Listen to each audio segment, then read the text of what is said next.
Okay, so we're here today at 78 Dorset Avenue for the video tour of the property. Now, the property is a studio annex and it is located to the rear as a ground floor rear extension. Now, coming down the left, there is a short pathway between the drive and the gate here is the access down to the annex.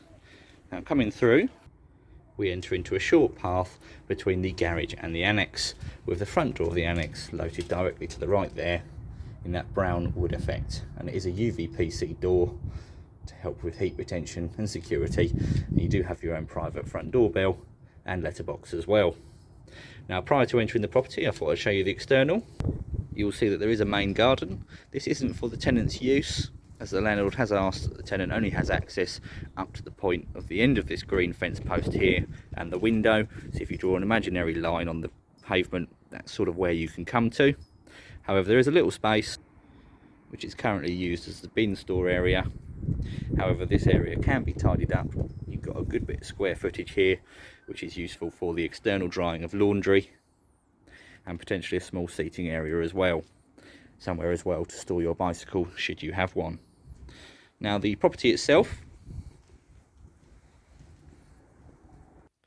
does lead straight into the main bedroom / living area, as this is a studio style. You can see this is a very good size, and we do have a large bay window on the back there with newly installed Venetian blinds that are white in colour. Now, that helps to let in plenty of natural light, and it is a very large window sill as well, which comes in handy for storage, etc. We do have quite a few plug sockets dotted in and around this room as well. Got a lovely grey wood effect flooring, just to give you an idea of the size of the floor space. Apologies as the sun is shining through the front door at the moment, and due to the obscure glass, we do have the rainbow effect there.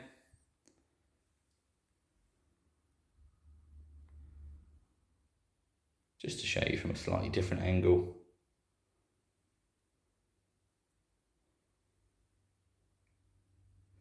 So there is a radiator located in this room. This is run off of the mains house, so it will only come on as and when the mains house heating is on.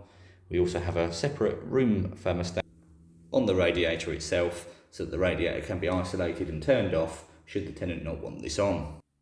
You would also be free to install your own little electric fan heater or electric freestanding radiator if you wish to, so that you can have the heating on at any of your own time, and that would obviously come at no additional expense, as that will be included within the rent and bills for you. Now, this room leads out into the kitchen, which is a really good size. You can see here we have plenty of storage space, cupboards and drawers, etc.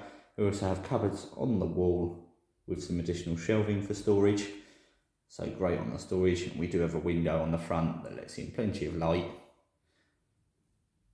into the room itself without the need for the lights to be on. Now, there is a space under the counter for a washing machine or a washer dryer should the tenant wish to install their own. The landlord potentially does have some flexibility to install some of the appliances. However, that is subject to agreement with the landlord, and that's to be negotiated between the landlord, the office and the tenant.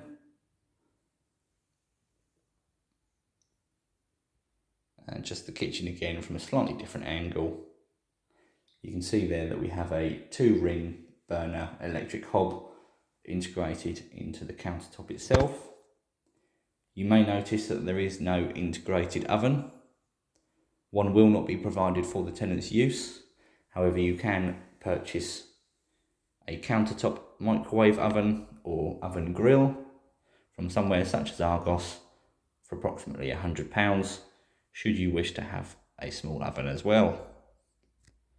In terms of a fridge freezer, again, the appliances are to be negotiated with the landlord. However, you could potentially have a counter-standing fridge, which would obviously be a small fridge on some of the counter space. Or alternatively, you can get a small fridge freezer, which I believe small ones are approximately 1.2 metres tall, and that can be stood in this area here or in the main living area if you wish. Now, the property's kitchen leads on round to the bathroom, Please ignore this wall. This has been recently erected and plastered. It is due to be painted shortly to match the rest of the property. That's just to provide privacy from the tenants and the landlords. Now the shower room is of a very large size indeed, with a high percentage of tiles to aid in low maintenance and easy cleaning. You can see we have a free floating sink basin and the toilet there as well. And we also have the towel radiator located on the left.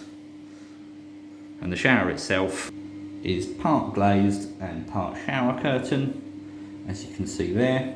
And that shower curtain does actually come on all the way around and can tuck in front of the glazing just to make sure it's nice and watertight.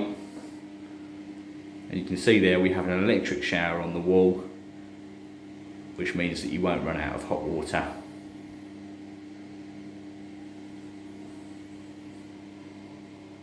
And you'll see it is a very large walk-in shower, so it's larger than a standard size. It's a great space provided in this room. There is no windows located in this room, however we do have an extractor fan located on the ceiling. And just to show you with the shower curtain in place. Household bills, i.e. gas, electric, water, council tax, sewerage, etc., even down to the broadband, are included at an additional charge. Please contact the local office on 01245 346 660 for further details if this property is of interest to you. We look forward to hearing from you. Thank you.